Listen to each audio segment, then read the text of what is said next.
Interrompemos esse podcast para perguntar: quem você quer ser? Designer, engenheira, pedagoga, administrador.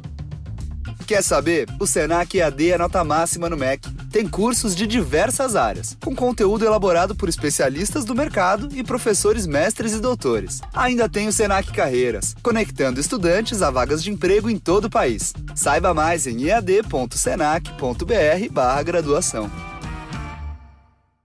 Aqui é o Tigre Tony, de Sucrilhos. Cheguei aqui no meio do seu podcast para te falar que existem coisas mais importantes que ganhar ou perder. Dar o seu melhor. E assim você mexe nos seus placares pessoais, que são diferentes daqueles que marcam se seu time ganhou ou perdeu. Os seus placares marcam cada objetivo que você superou.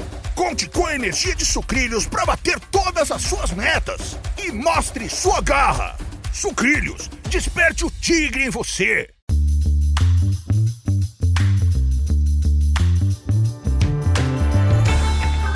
Hey everyone, welcome to Keep Watch Pass on the It's Not That Bad podcast channel, a proud member of the Pantheon Podcast Network.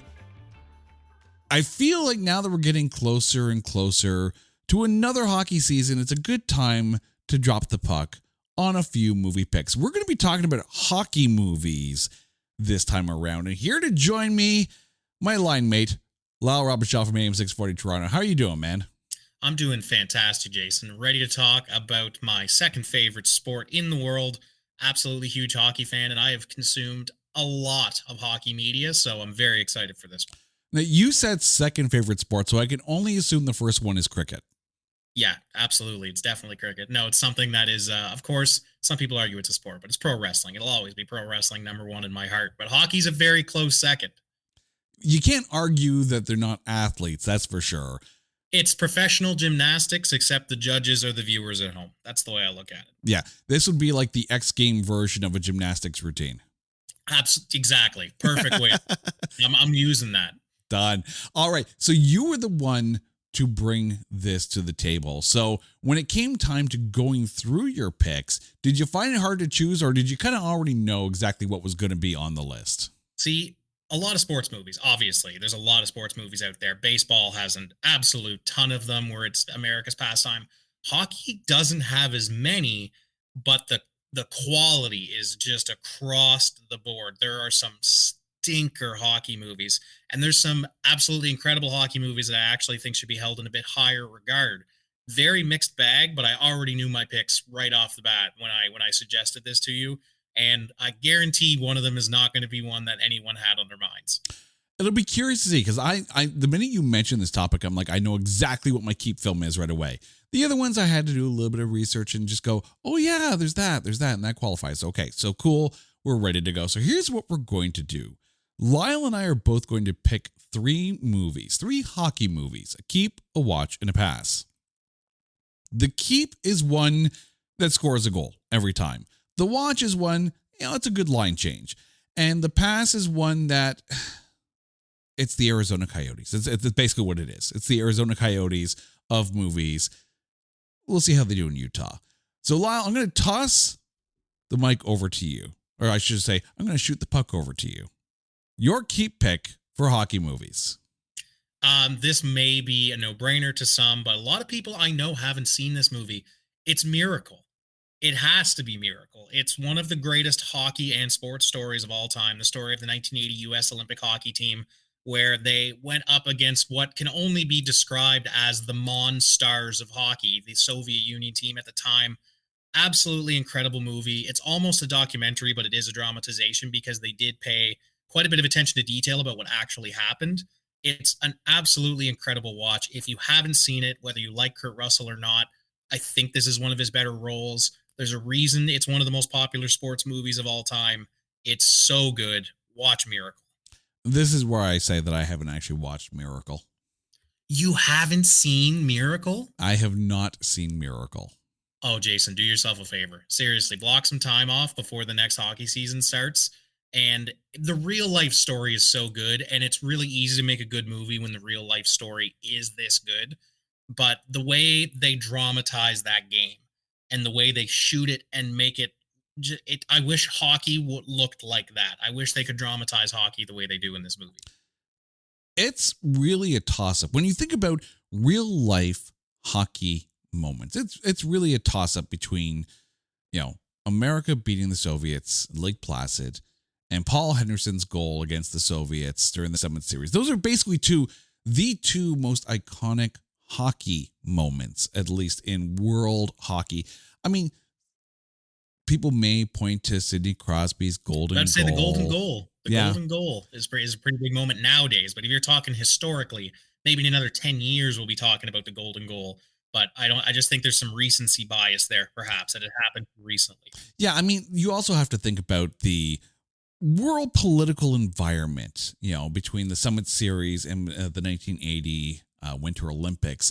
It was a different time then. I mean, we're talking Cold War at this point.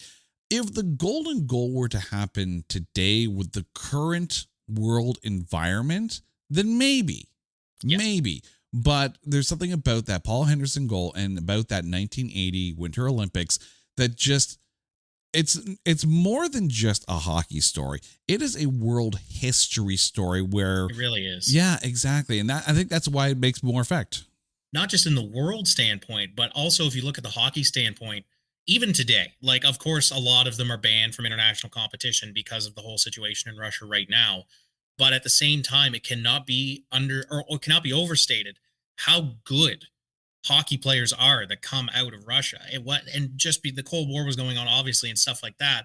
But the movie Miracle is so good, not just because of the nationalism for it, if you're American, but because it was on paper a David versus Goliath story. They had what was the best hockey team, one of the best hockey teams ever assembled. Mm-hmm. And it's still, like, I'm not going to give away the ending. It's kind of obvious, but it's just an incredible movie. I cannot tout Miracle enough. It was a joy to go back. I didn't have to rewatch it, but I did just for the sake of doing it. I mean, it's not really a spoiler if something happened in real life 44 years ago and also 44 years ago.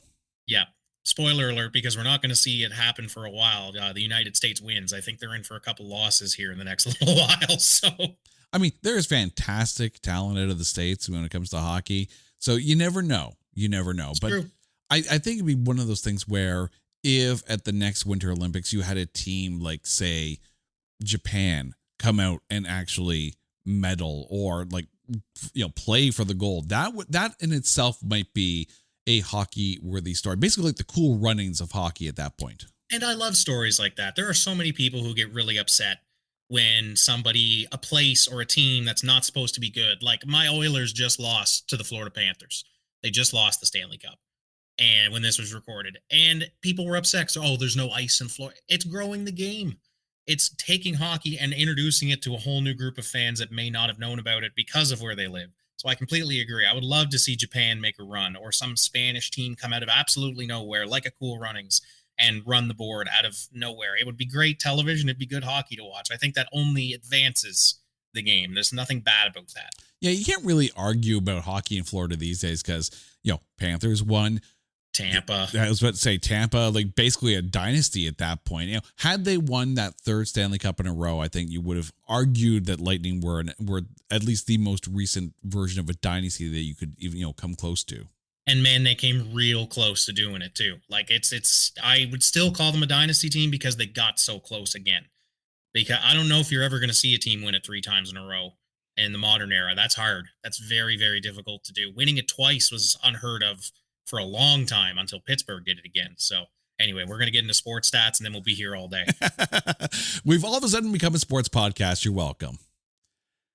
When it comes to my picks, you mentioned Miracle, of course, based on the real life story. Of my 3 picks, only one of them is based in reality. And it's not my keep pick. My keep pick is Mystery Alaska. Great movie. Fantastic movie. Fantastic cast. Listen to this list. Russell Crowe, Hank Azaria, Mary McCormick, Lolita Davidovich, Maury Chaykin, and freaking Burt Reynolds. Yeah, I was going to say Burt Reynolds. You cannot go wrong with this cast. It's a great, heartwarming story, too. It's a dramedy. By all definition of the term, it's a dramedy where this, team at basically like home team at a Mystery Alaska. It's basically like pickup hockey at this point. It's very much the Angels in the outfield of the hockey sphere. Oh, absolutely. Just angels in the Arctic tundra. Pretty much. Yeah, exactly. But they get a chance to play against the New York Rangers in an exhibition game. And you take a look at some of the cameos. Phil Esposito, Little Richard, Steve Levy, Barry Melrose, Jim Fox, Mike Myers, and Canadians will get this one, Terry David Mulligan. Ooh. If you watched much music back in the day, Terry David freaking Mulligan. I like this movie. It's cute, it's fun, it's heartwarming, and it doesn't take itself too seriously. It's almost like a perfect Sunday afternoon during the winter kind of film. Yeah, very much so. It was almost my watch. It was almost on my list. I'm going to go off the rails for the next couple of picks. It's stuff people won't expect, but I had a choice to make. I could either go with the hockey movies that I love and hold dear, or the ones that were the best overall. And that is probably second to Miracle as the hockey movie that people point at and go, that's the best one categorically. And it makes sense. It's incredible. Yeah. You do realize, though, that Mystery Alaska qualifies for It's Not That Bad. Which is ridiculous. I looked at the tomato meter for many of these, a lot of the hockey movies, and the fact that it is critically not really that applauded is amazing to me. Maybe it's because of where we live. Maybe we have some Canadian bias here. Bunch of Rangers fans. Yeah, it's true. Marking that one down. For my watch pick, I'm going with a documentary. Straight documentary. I'm going with Les Chiefs. This is a documentary about the Laval Chiefs who play in the LHSPQ. And it kind of feels like the modern day real life version of Slapshot, but without the comedy. So this is one of those leagues in Quebec that it's known for being a little bit more rough. The players on the team are are more of your, I don't want to say they're goons, right? Jason, you forget I'm from New Brunswick and played a lot of hockey in Quebec. Right. And those were boxing matches and hockey games broke out. Yeah. I mean, your passing skills were secondary to your pugilistic skills. But this took a look at the players and really kind of deep dived into one team and one small microcosm of this league and these kind of leagues. And I don't want to call them beer leagues because they're not beer leagues. These are semi-professional leagues, and these are players who are doing what they can to, still chase the dream, even though they're not in the NHL. They're not going to make the bigs, but they're still doing what they love to do. It's a really heartwarming documentary, and it's not one that focuses on grandioseness or moments in history like, the 1980 Olympics. This is a very small story with a lot of big heart in it. I've never heard of this one, and now it's on my list. To hear you describe it and for it to get your recommendation, I must go watch this now, because it does sound like something that's right up my alley and actually takes place in my alley. Because I said, I've played a lot of hockey in Quebec, and there are some leagues there that are very competitive and fun to watch, even though they're not top of the pile NHL. Yeah. I mean, you will find some of the best hockey in leagues that you did not expect. Now, again, this is one of those leagues that, they're kind of known for, quote unquote, the Ice Guardians, if you will, the pugilistic masters of hockey, because the enforcers. Exactly. It's an enforcer league. Yeah. But imagine a league full of enforcers, then occasionally you get a few skill guys.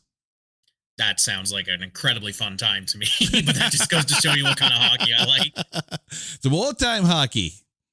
I'm a big guy too, so that was the kind that I like to play. So yes, Les Chiefs is my watch pick. Lyle, what ended up being your pick? Okay, bear with me, Jason. You've seen Air Bud. Mm-hmm. There was an Air Bud series of movies. When Air Bud was at its most popular, they actually made a couple of movies that had the same concept, but they used a different animal.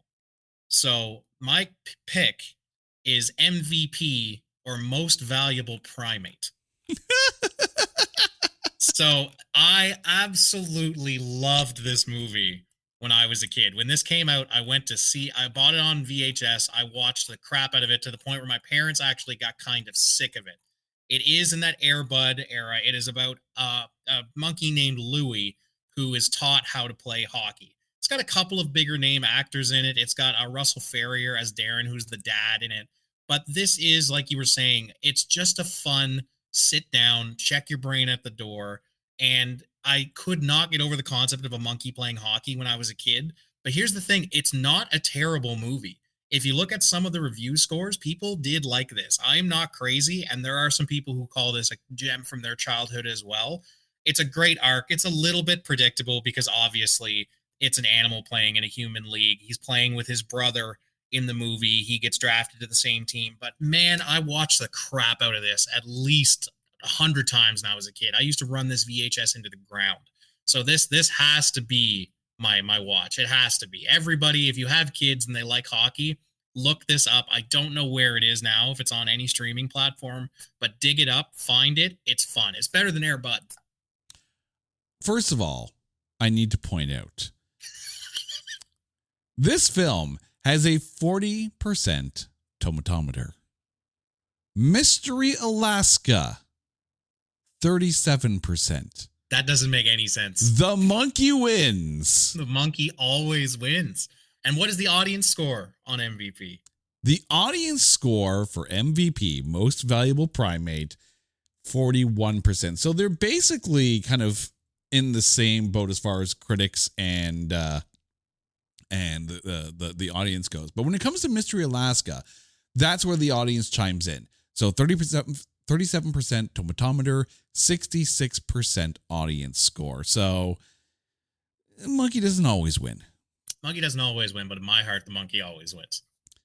Most valuable primate. I can't believe we're talking about that. As soon as I said hockey movies, I'm like, I'm gonna have to talk about MVP, and he's gonna be flabbergasted by it. But when I told you that I already have my picks, that was immediately my watch. I had no doubt about it that this was. It's not the one you're gonna repeat over and over again. That's obviously Miracle. But for one that if you're just gonna watch it the once because it's a fun ride, I'm telling you, this is better than Air Bud. This is the best Air Bud movie they made. By the way, if you do want to watch Most Valuable Primate, it is available on Plex, and Plex is completely free. So I'm telling you, if you've got a young kid and they're in hockey, you might get them hooked because it hooked me. And if you're the Coyotes, you might want to draft the monkey. Yeah, literally anybody at this point because, shipped to Utah, didn't even have an arena to play for. Don't get me started on the Coyotes. I'll be here all night. That story just bothers me. All right. So aside from the Coyotes, who is your pass pick? Here's where a lot of people are going to get mad because my pass is the Mighty Ducks. Wow. My pass is the Mighty. It is the most predictable by the numbers. Soon as you start it, you know how it's going to end.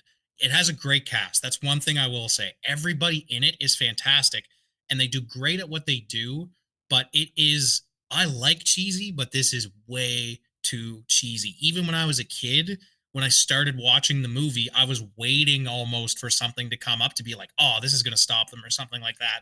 But it was so paint by numbers that it was ridiculous. And the other reason I don't like it as much is because I love the Mighty Ducks cartoon. The Mighty Ducks cartoon, when it's a bunch of literal crime-fighting space ducks that use hockey as their mode of like weaponry. So when I went to watch the movie, it was after the cartoon.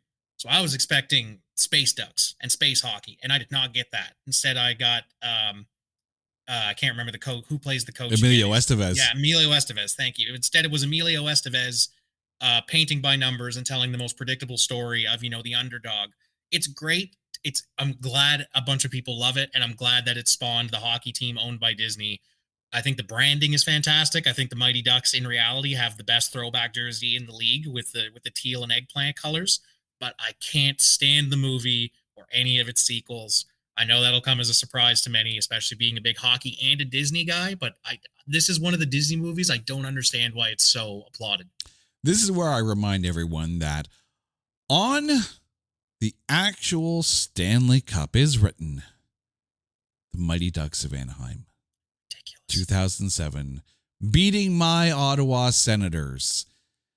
The only good thing out of that is that Teemu Selanne got to lift the cup. So I disagree because he robbed Alfredsson in the process, and that's always going to be a sting to me because Alfredsson's my favorite player of all time. So it's one of those things where, and this is my own personal standpoint, and sorry to get onto a hockey diatribe here, but we knew it was going to happen. Yeah, exactly. I am an Ottawa Senators fan, and I will always be an Ottawa Senators fan. But when the Ottawa Senators are not making the playoffs, like lately, or get knocked out of the playoffs like lately, I find myself looking for the old guy without a cup. So even in 2007, when my beloved Ottawa Senators lost 5 games to the Mighty Ducks of Anaheim, yeah, I gotta say it like that. It was the Mighty Ducks of Anaheim, not the Anaheim Mighty Ducks. It was the Mighty Ducks of Anaheim. Seeing Teemu Selanne lift the cup was still really, really cool. But the fact that they actually made the Stanley Cup final in 2003 wearing those classic jerseys, although losing to the New Jersey Devils, still pretty cool. They have been to more Stanley Cup finals than the Leafs lately. Sorry. Don't get me started. I'm a Leafs hater, so I will happily sit here and crap on them for a whole hour podcast if you want me to.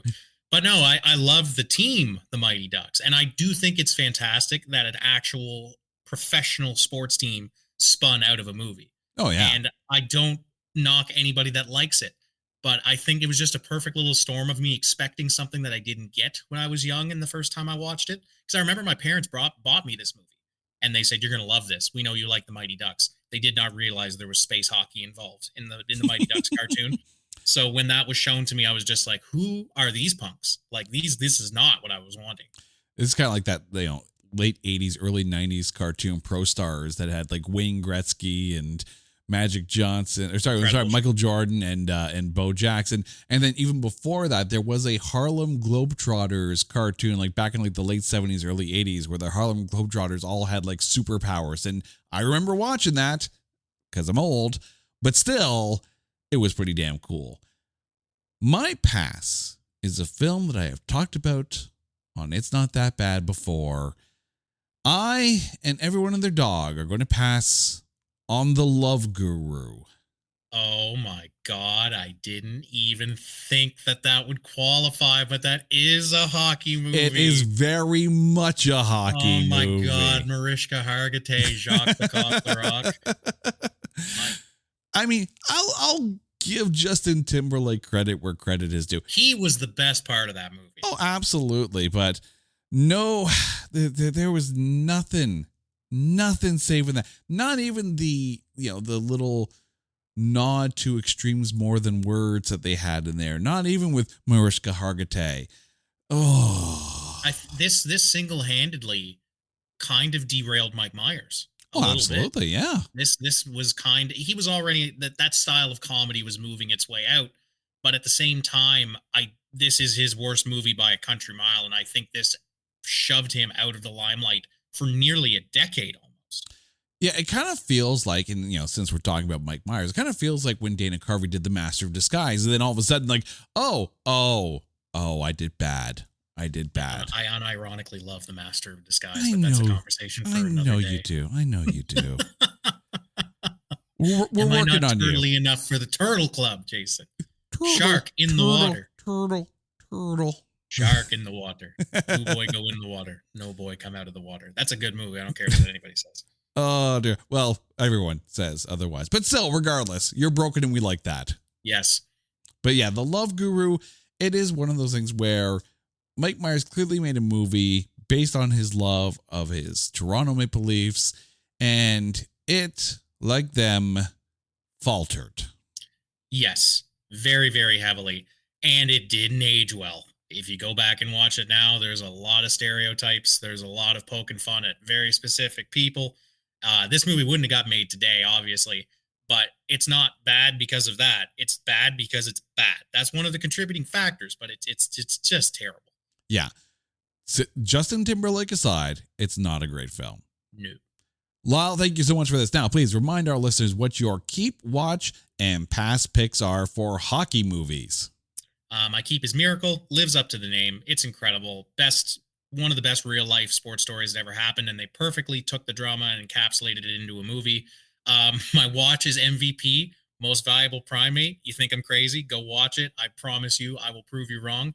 And my pass is The Mighty Ducks. It's just too predictable and has no stakes, no real conflict, and no real doubts that they're going to pull it out in the end. All right, my keep is Mystery Alaska. My watch is the documentary Les Chiffres, and my pass is The Love Guru. Lyle, thank you so much. Please remind our listeners where they can find you out there on the interwebs. You can find me at 640 Toronto. I am the co-host and content producer for Let's Talk with Danny Stover. We're on live 7 to 10 every weeknight. You can listen to us on the Radio Player Canada app, and we're working on some podcast stuff that's going to be fun. If you like people taking some serious news and maybe making it not so serious, give us a listen. Not so serious is always definitely the best way to go. Lyle, thank you so much for this. And to you, our dear listeners, if there's a topic that you want us to cover on Keep Watch Pass or a movie that you want us to cover, like Mystery Alaska or Most Valuable Primate on It's Not That Bad, hit us up on social media at Not That Badcast or go to our website at notthatbadcast.com. And while you're there, make sure you check out all of our other shows. Until next time, he's Lyle. I'm Jay. You guys are awesome. This is Keep Watch Pass on the It's Not That Bad podcast channel, a proud member of the Pantheon Podcast Network. Take care.